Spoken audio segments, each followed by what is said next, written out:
Legends, welcome back to another episode of the Ruck Infringement Podcast. As always, I'm your host, Joey. Craig is here with me. Craig, how you been, mate? Good, thanks, Joey. Pretty excited about this one today, mate. Very Yes, excited. very exciting interview. None other than Garry Jack. Gary, how you going? Hey, Joey, g'day, boys. How are you, mate? Craig, it's great to be on your program, and I'm glad we overcome the technology gap, and we're together. Yes, mate, absolutely. Mate, it is great to have you on. Let's get straight into it. For those that don't know who you are, Gary, let's start off with getting to know you. So, who are you, and what drew you to the game of rugby league? Who am I? Oh, look, I was born in a little place called Wollongong, from a rugby league family. My dad played football down there. He played for Wollongong down there, and I grew up playing rugby league. And my grandfather played as well, and I started about under eights, I think. And I didn't really wasn't too attracted to the game to start with. I went along, but begrudgingly. And then I think something happened called footy cards came around back in the late 60s, and I started collecting footy cards, and then I wanted to play. I was just as keen as mustard to play because of the footy cards, and that's sort of how my involvement in footy started. My dad was my coach, coming through in those early days. I played lock forward. I played lock forward for about 6 or 7 years for West in Wollongong, and then at 14, I said to my dad, "Dad, I'm just getting punished here at fullback." I said, sorry, at lock. I said, "Gavin Warren's going to play soccer. Can I go back to fullback and play fullback?" And he said, "Yeah, okay." So he moved me to fullback, and that was the start of my career from there, really. So it was a great career move to go to fullback, and then I sort of went okay at fullback and grew up in Wollongong, and then sort of went to West. I actually played West down there. Paul Sate was my coach. Paul Sate's passed away now. Great South Sydney player, played for Australia. He coached me there when I was 19, and I trialled at West and got a contract there at West, the Magpies, in the following year. And then 82, the Steelers came in the competition, but I went to Balmain instead. Caught up with my old teammate Steve Roach, who we grew up together, went to school together, and played for Balmain for 14 years, and along the way, obviously New South Wales and Australia. Had many great times representing my country and New South Wales against Queensland. So. And and I was fortunate to win the Golden Boot in '87 as well. So, and won a World Cup in '88. So I had a pretty good career. I was very lucky to play with some great players, and So that's a little bit where I came from. Yeah, beautiful. And Craig, before we go any further, did you want to just tell the listeners why this is really special for you? Very keen to get on. I'm a Balmain boy at heart, Gary. Actually, the West Tigers merger sort of fit the whole family. We were from Campbelltown, but Balmain supporters, and also keen to talk to you about, playing for West and going to Balmain. But my memories of football was watching with my dad. Balmain tragic, and you were his favourite player. So my dad passed away in 2008, but growing up, my memories of you were standing on the sideline, especially when you play at Canberra. We'd go out and watch the games because I'm based in Canberra. But today was very special. So got the That's old great, mate. Balmain jersey from when I was about 15 years old. It's a bit tighter these days. I won't do a shot from the waist down, but also having this in memory of my dad as well. Beautiful. We have a chat. How good's that? Well, that's great, mate, and that's the beauty of rugby league. It connects people together. I've come across that since I started working for the NRL, but it really, I have lots of kids who are 40, and when they were teenagers or younger than that, I was their favourite player as well. So that's the great thing about the game, and you're with your dad, and being at your Leichhardt or being at Canberra at Seaford Oval and watching games. It's just great memories that stay with you forever. And it's a very emotional game, and those sort of friendships and connections are very special. Thank you for sharing your story with me. Your dad was a good judging player, mate. I can tell you right now. He certainly was. Well, on that, looking at your debut for West, obviously you went from Wollongong, had a trial with the Magpies. Do you remember your debut? Of course I do, mate. Yeah. I was as nervous as a kitten. Gee whiz, Gary Dowling was the fullback. He was the West first grade fullback at the Magpies. And Gary Dowling at that stage was the current Australian fullback. He was got the man of the tour. in the 1980 Australian side, and they, after 3 rounds, Roy Masters to drop Gary Dowling for Garry Jack. So it was a big shock for me. I remember, what I do remember is from the kickoff, and I've never ever done it again in my life, but from the kickoff, I dropped the ball. Oh, Yeah. no. So that's the start of my first grade career. I dropped the ball, and it got worse from there. And then at the end of the game, we won. Actually, we beat South Sydney. It was a pretty tight game. I think we won about 2 points. Roy Masters pulled me aside on the Tuesday and said, "Gary," he said, "what happened?" I said, "I don't know, Roy. I was just a bit nervous. I was just a bit overcome. And I just didn't take my opportunity. I didn't think I was ready for first grade. I didn't think I was ready to play in Sydney. So I was very nervous." And he said, "Okay, no worries." He dropped me. He dropped me. So I learned a very important lesson about rugby league. Take your opportunities when you get them, because you may not get another opportunity. So he got dropped, and anyway, I got back in 15 weeks later, and I was never dropped after that ever again. Yes. Oh, it would have been would have hurt the confidence dropping the ball, I imagine, at the start. I couldn't believe it. It comes straight to me on the try line. I'm 20 years of age, and I dropped the friggin' ball. I could not believe it. Yeah, I took my eye off it, because I was just worked up. I was just worked up, and it's just one of those things. And I've seen it with other guys that have come along too, that have played first grade after that. And sometimes, sometimes you probably think you're not ready. Sometimes you think you are, but I definitely thought I wasn't good enough to be out there playing for first grade, and it probably showed. But that's just a maturity thing. And the following year I was fine, and yeah. So, but yeah, lots of players. Sometimes it goes well, sometimes it doesn't. Mine didn't. But mate, the good thing is that you learn from it. You don't. You learn plenty of valuable lessons. As I said, you take your opportunities, because you may not get a second chance in playing this game. Well, that was my next question, was what was it like in that 15 weeks until you got back in there? Was it just go back, work hard, and... Yeah. Just go back and work hard. And my coach at the time was a guy called Laurie Fryer, who coached the Roosters. And I went back to reserve grade. And he said, "Well, it didn't work out." So he just said, "I remember spent hours just catching and passing, and just being able to control my breathing and not get so worked up." And the second time, when I came back in 15 weeks later, we played Parramatta. And a good friend of mine said to me, "Gary, maybe this week's not the week to come back playing Parramatta, because they won the competition in 81. He said, "Maybe you should wait till the following week before you come back."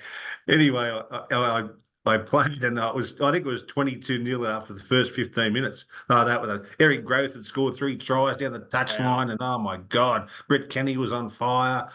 It was an absolute nightmare to come back for a fullback anyway, because they were coming through 10 to the dozen. Anyway, so that was my return game.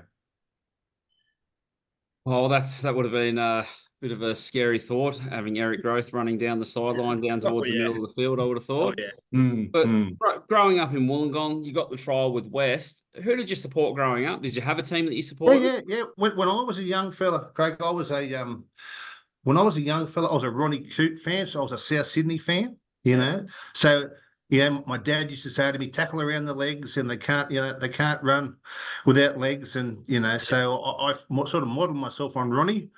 So then when Ronnie, so I was South, and then he went to the East. He went to the Roosters in about 74. So then I became a Roosters fan.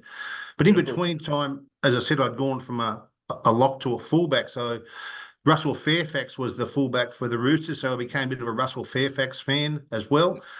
And I was always a keen supporter of John Doherty, who played at West, but he's also from West in Wollongong. So he was my idol, John Doherty. He was a fantastic player, and also Graham Eady. Graham Eady as well was he was the best fullback of the 70s, and so I had the pleasure to play against him too. So they were my childhood idols as a kid. Well, I think I speak on behalf of everybody from Balmain, Campbelltown, Wollongong, and most of Australia when I say we're glad you didn't play for the Roosters, Gary. That's for sure. Hey, we might disagree with that one. Yeah, I disagree. That's my team, the Chooks. Yeah. How did you go from West to Balmain? For when you look back at the career, I think everybody remembers Garry Jack as Balmain's fullback. Yeah. played out that year. I think I played 4 games at West, and then end of the year, the Steelers or Illawarra came in. Canberra came in. Canberra offered me a contract as well. So did the Chooks. The Chooks wanted me. Bob Fulton wanted me to go there, and Paul Sate tried to get me halfway through the season. He tried to get me to go to South, but I said, "Oh, I don't want to leave," and that was my first year. So what happened was I was living in Wollongong. I was living with a mate, and I got a knock on the door, and the bloke who opened the door was standing right in front of me was a guy called Keith Barnes. He'd come down from Wollongong. He had a good mate of his, Noel Yeomans was his name, and Noel's son was my best mate, a guy called Mark David. So he came over with Noel, and they said, do you want to try and sign you at Balmain? What do we have to do?" And so we talked about a couple of hours, and he told me what they were doing. He thought there was a position there for me in the side, and Phil Schaefer was the fullback at that stage. So I said, I just didn't know what to do. So, but the big thing was that he came down person to person and he spoke to me. Other people were just on the phone, or you had to speak to someone else. So Keith was like, that personal contact. And as it turns out, I called him back and agreed to go to Balmain, and he was my mentor for the next. My whole career was Keith Barnes, another Australian fullback and Balmain fullback, and he was a great friend of mine and confidant and to speak with, and we had a great friendship, and he's still alive now. So Barnesy was instrumental in getting me over the line. Yeah, lovely. When you say the words Balmain, Keith Barnes is, one of the first names that come into it. So it's a great story. Yeah, for sure. Garry, while we got you, mate, now it's very Australian to have a nickname, and especially in footy. Did you have a footy nickname when you were playing? Yep. I saw your questions. Yep, I certainly did. My nickname was Jimmy. Very nice. Jimmy Jack. How did that happen? Well, growing up in Wollongong, I had one mate, and we were both South Sydney. I had a couple of mates, but I had one mate in particular. I'll clarify that. And we were both South Sydney fans, and Ronnie Coote was our idol. And then at about 14, swapped teams, and the fullback for South Sydney was a guy called Jimmy Swift. Now, as it turns out, me and Craig Burlow, which was his name, Burlow goes, "You're a fullback now, Jim Swift." And that's how the Jimmy came about. So he started to call me Jimmy. Now, Burlow had plenty of mates, Burlow, but one mate in particular who his name was called Stephen Roach. And he started calling me Jimmy as well. So there was only Burlow and only mates of Burlow that would call me Jimmy. And obviously Blocker referred to me as Jimmy. Then we came to Sydney together. He just always called me Jimmy, and that's it. And it stuck from there. And it stuck, yeah. So from Jimmy Swift, who was he didn't play many games at South Sydney. That's where my nickname came, because I went to fullback and was on the back of him. Yeah, lovely. Mate, the next question: who was your footy idol when you were growing up? Yep, Ronnie. Yep, Ronnie, Joe Cool, Wombat, Graham Langlands was another one that I looked up to. Yeah. Mainly guys that played sort of my position. Of course, yeah. Yeah. I never thought I'd get to meet those sort of guys. I met Ronnie Coote there a few years later. Met Joe Cool as well. I also met Chang too. Chang tried to teach me how to goal kick unsuccessfully. Changa said to me, I got picked to play for Australia in 84. And I went to the races one day up there at Brisbane, and Chang was there.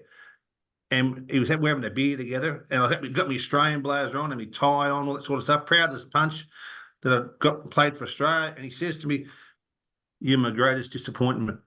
I said, "What?" "You're my greatest disappointment." I said, "What do you mean? I'm playing for Australia." He said, "You couldn't kick goals." He said, "You couldn't kick goals." That's what we spent time together practicing. You just couldn't kick goals. So I was very disappointed to hear when he told me I was his greatest disappointment. Oh, a bit Can't do harsh, it wasn't all. it? Was a bit harsh, yeah.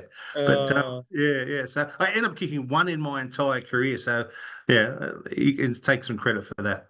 Yeah. hey, as long as it went over, that's 100% strike rate. So that's all you need.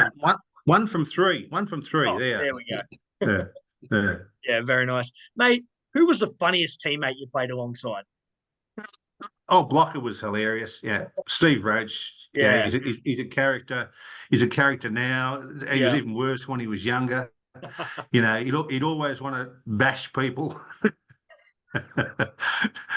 Everyone needed to get bashed, and he was just a lovable rogue and hard as big as his body, and Mm, a very generous guy, Steve. And we grew up together, and he was always cracking jokes and easy to get on with. Brett Kenny was also a very funny guy as well. Brett Kenny had the ability, he could put his hands together and he could squeeze them and it'd sound like a fart. So it was an amazing gift that he had, that he could do this. And I remember being in a lift with him up there in the State of Origin, and there'd be people, normal people, just inside the lift, and Brett would be there. And all of a sudden, Brett would go out the back of the lift and he'd hear this. And Oh. Brett would look away, and then he'd go, "Oh, geez," you go. No. And the poor old person in the lift, they didn't know what they were in for. He was very, very funny guy, Brett Kenny. I And the most casual bloke you would ever want to meet before a game. He used to just say, "Who cares? yeah. Doesn't matter. Doesn't matter, you know." And go out there and play a blinder. We had many fun times together. Yeah, he was a very good guy. I was fortunate enough, Gary, last year to go to a Balmain old boys lunch hosted by Blocker, Benny, and Ciro, and yeah, they shared plenty of colourful stories. I'm sure they told plenty about me.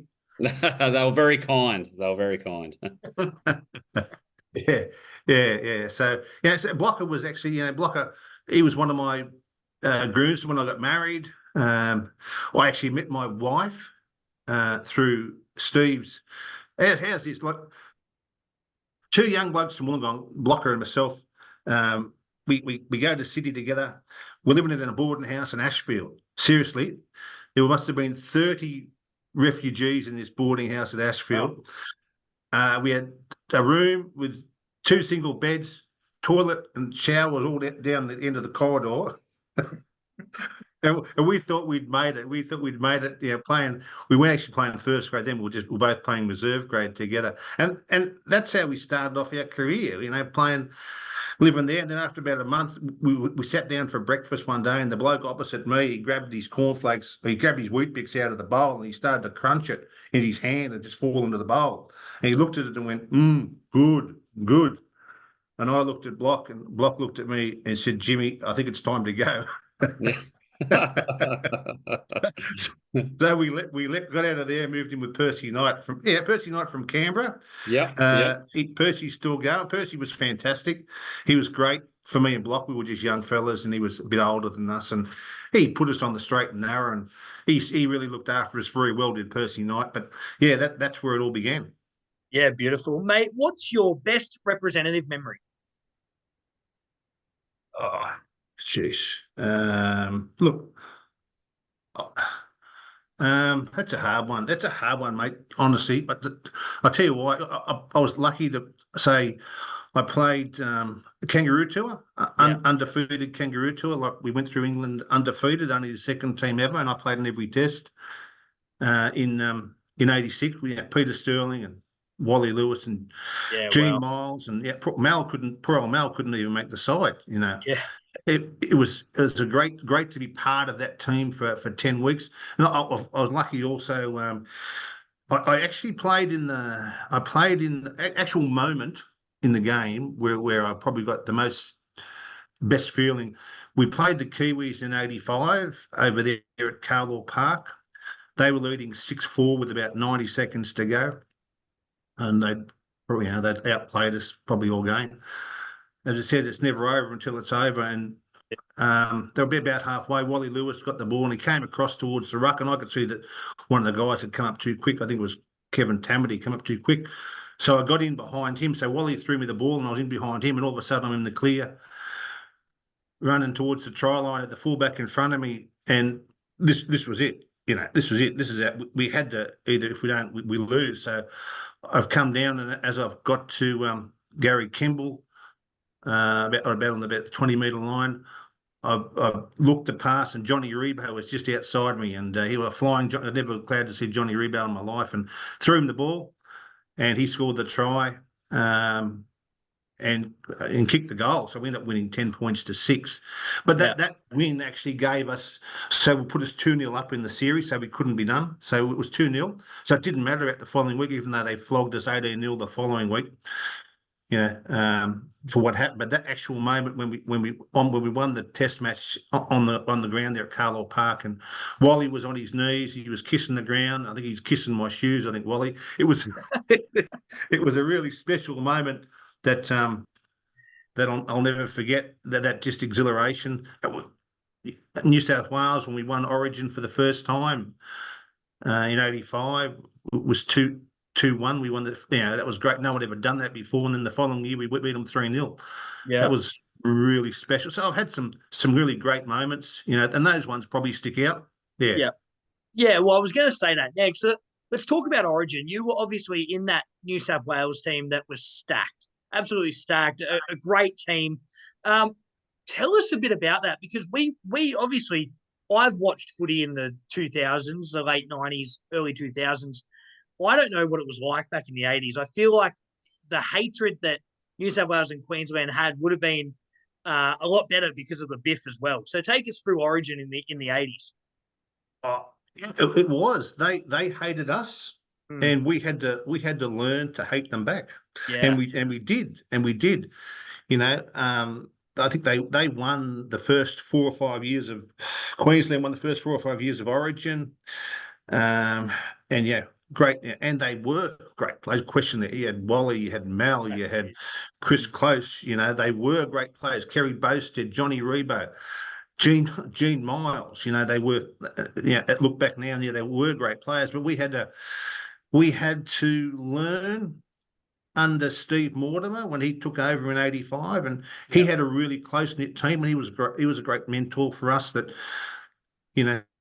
that we believed in ourselves that we could beat them. By the Queensland, we had Wally, Mal, Gene. They all had 4 or 5 years of playing state of origin for Australia. Like Blocker himself, we come in '84, so we'd had 1 year of playing for New South Wales. So Steve had been there before. So to pull the team together was Michael O'Connor was there, Chris Mortimer was there, Andrew Farrer was there. We had tough forward pack with Peter Tunks, Steve Roach, Noel Cleal was there. We just gelled it as a team, which was really special, and we had a lot of fun together. I think bonding is a really important thing. Absolutely. And when we drove past the Caxton, and they were all throwing bottles of beer at us at the Caxton as we went past the pub, and Stevie Mortimer goes, "See this? They all hate us. They all hate us." He said, "We got to go out there and he's got to bash them." We got to bash them because of their hatred towards us, and it sort of galvanised us together and made us really united. And won the first one, and then the second one we won at the SCG. It was which had never been done before. There was 40-odd thousand people there, but there was the biff too, because if something happened, Block. That's why Block loved it. Blocker loved it because Biff would be on from the first scrum. Yeah, and what this is true. Now, Gomersal was the referee. He was part of the Origin too. Barry Gomersal. He'd come in to us and say, "Look, any fighting and you'll be off. I'm telling you right now." Yeah, he said he'd come in and say, "No, I'm telling you, if anyone fights, you'll be off." First scrum packs down. Queensland feed the ball. They win it, and it goes out to the back line. It goes Mark Murray, Wally. He's not even watching the frigging scrum, and all of a sudden, Greg Dowland starts to blue in the game, and Blocker, and they're all holding back, saying, "Hang on," he said, "if you throw a punch, you'll be freaking off." He wasn't even watching the scrum because Queensland had won the ball. He was watching their back line. Yeah. Not no watching video the ref scrum. back in those days to review. No, that's it. and it was on for young and old. Yeah, one day there, Sturlo, we played them at the SCG, and it was Alfie's first game actually in 87. Alfie fed the ball. This is without a word of a lie. Alfie's fed the ball, and he gives a penalty to Queensland. And the penalty was because Sturlo fed the ball in the second row. And Sturlo was pleading with Barry Gomersall, but I didn't feed the ball. It wasn't me. It was Alfie that fed the ball. I didn't feed the ball, but he penalised us anyway. Yeah. And Queensland got the penalty. And, I think they won by 2 points that day. And he was very controversial, very controversial. He'd take a step back. He'd mark the 5 metres, and Pricey used to hate him. Pricey used to just hate him and just go off. He said, "You watch this bloke." He'd take a step back, and everyone in front of him, because he took a step back, was offside. He used to catch us all the time with that one. So yes, there was plenty of hatred there between the two. And I remember also at Lang Park there, when Wally got sin binned. Yeah, Wally got sin binned. Mick Stone sent him off, and all of a sudden the cans started coming on the field. Yeah, remember that. They were throwing full 4X cans, and it must have been thrown about 30 metres. Anyway, they come on the field. So there's only about half a dozen. So I've gone over and grabbed it and underarmed it back off the field towards the fence, and dead set 500 cans come back at me. Because Wally'd been sin binned. So, there was plenty of passion from those blokes as well. Yeah, love it. Now, Craig, before we continue, do you want to talk about the 89 grand final? Yeah, I was going to say, Gary, jumping back over to Clubland, you mentioned earlier it's not over until it's over. And how do you look back now at the 1989 grand final? Like, it's still to this date rated as one, if not the best grand final of all time. Yeah, and they still show it. Yeah. Look, it's not over till it's over, and look, they we led. We'd never actually lost a game to Canberra until that game. We'd always beaten them, no matter at what level of footy. We led.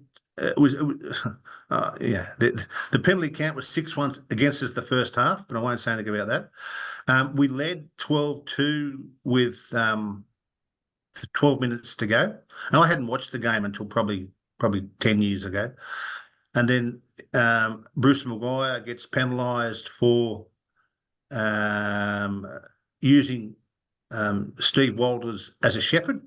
Yep. Which is absolute ridiculous. The rule doesn't exist. Steve Walters was offside, and he ran in front of Bruce Maguire, and he should have been penalised, but he wasn't. The penalty went to Canberra, and at that stage, that was a real turning point. That was a real turning point in the game, because we were probably 20 metres out. We could have kicked the 2 points, which would have put us 16 points to 2 ahead, which I'm sure we would have. But the penalty went to Canberra, and Canberra kicked out. And from that set of 6, they scored. Gary Belcher scored a try to get them back in the game to, I think it was 14 points to 8. So it was a crucial turning point. Yeah, you look at it, and that really was a crucial point. The referee got it wrong. He's never admitted he got it wrong, but that put them back in the game. Mickey Neal got ankle tapped by Mal Meninga in the clear. I think his head was on the try line, and the body was, the ball was 6 inches into his body and just short of the try line. Johnny Junior had a 3-on-1 there over there on the sideline, and he dropped the ball. I don't blame Junior for that. He had always a bit of trouble seeing the ball when it was up in the sky, because he had a bit of an eye problem. So how do I look at it? Yeah, it was just crucial things that went against us. And if they'd have gone our way, like if we get the penalty there from Bruce Maguire, doesn't matter about Chicka Ferguson scoring the try at the end of the game. We win 16-14. Benny hits the crossbar. Benny hits the crossbar. Doesn't matter. 15-14, we win the game. So, and then Blocker was taken off. So when Blocker was taken off, that took a lot of our go forward. He was our leader. Sure. Blocker was our leader. And that inspiration, like Canberra knew that if they come in the middle of the ruck, they were going to get belted. Lazarus, Lazarus, and who was the other? Pod. Steve Jackson came on. They knew if they ran, Block was going to block. Then Block. So all of a sudden, Block's not there, and they thought, this is we can make some yards here. We're not getting whacked. That was the influence in taking Block out of the game, and which gave them momentum. So they had, and as you all know, in footy, momentum's a huge thing if it's in your favour, and they had all their momentum to the end of the game, to when they scored. The momentum had changed and it was their way. So when it was going to extra time, this is how the game's changed. Mick Podgy was trying to get on for the last 5 minutes, but he couldn't get on because Ciro, he couldn't communicate with Ciro to get him off. The only time they could make that change was behind the goal line when Mel was kicking for goal. And so having it that time again, there's no way in the world you'd replace Ciro because you know it's going to go into extra time. You'd leave him on there. So that's how. So Mick Podgy goes into second row. He's never played second row in his life before. Ciro's off, Blocker's off. They're sitting there, and so for those two Australian players weren't there for the final 20 minutes of the game. It was huge. We just couldn't hang on. We just couldn't hang on. So yeah, disappointment. So hear by my voice, I'm disappointed. Oh, for sure. With what happened, but but you just got to get on with it, and it's all ifs and coulds and maybes. But we certainly, that game actually made Canberra. They were so much better side the following year. Like 89, they were good, but 89 was our year. Yeah. 1990 was their year, and 91 was their year, but 1989 was ours. So, all but for an ankle tap or a referee's decision, we win the comp. So, it's something you'll never get back, but that's what I mean. You've got to make the most of the opportunities. Yeah, definitely, mate. Definitely. Now, let's jump into retirement. How was retirement for you? Was it an easy transition back into everyday life? Not really. No. It's hard. Footy's your whole life. That's what you do. It. Yeah, so it's hard. We always worked. We were never full time. Only time I was full time when I went to England for 3 years and I played over there, and I was full time then. But I was coaching then for the last 2 years, so it wasn't really like I was on holidays. Yeah, so it was hard, but I was lucky. I had a great wife, my wife Donna, and I had 3 young kids to look after. And you sort of adjust and typically it was difficult. It's not easy when your whole life has been footy and all of a sudden you're 34, 35 and you retire. I can see why blokes get in trouble. I can see why they turn to alcohol or they turn to other stuff. It's a big transition, and you've got to have a good woman or someone behind you to help you, to support you. That's really important. Yeah, absolutely. And did you stay involved in the game? A lot of people, you said you did a bit of coaching, but a lot of people go into the coaching or the media role these days. But did you stay involved in the game? I did coaching for 1 year. I coached Right Eastwood in the Metro Cup. Did that for a year. We made the grand final. We lost in the grand final to Newtown, and then I just went a different direction. I wasn't interested in being involved in other stuff. So, so I just worked after that. Being a dad and all that sort of stuff takes up a lot of your time. And my kids were they're probably 10, 12. So, Kieran and Reese. And Kieran was just starting to get into Aussie rules, and Reese was playing rugby league, and so they had their own career. So I wanted to be there for them as well. Yeah, of course.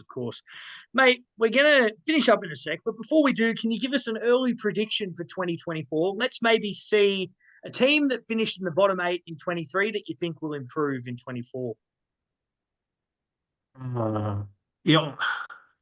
I think the Tigers will improve. They are. I'm going to say the Tigers are going to improve, and we've got to go better than 2 wooden spoons.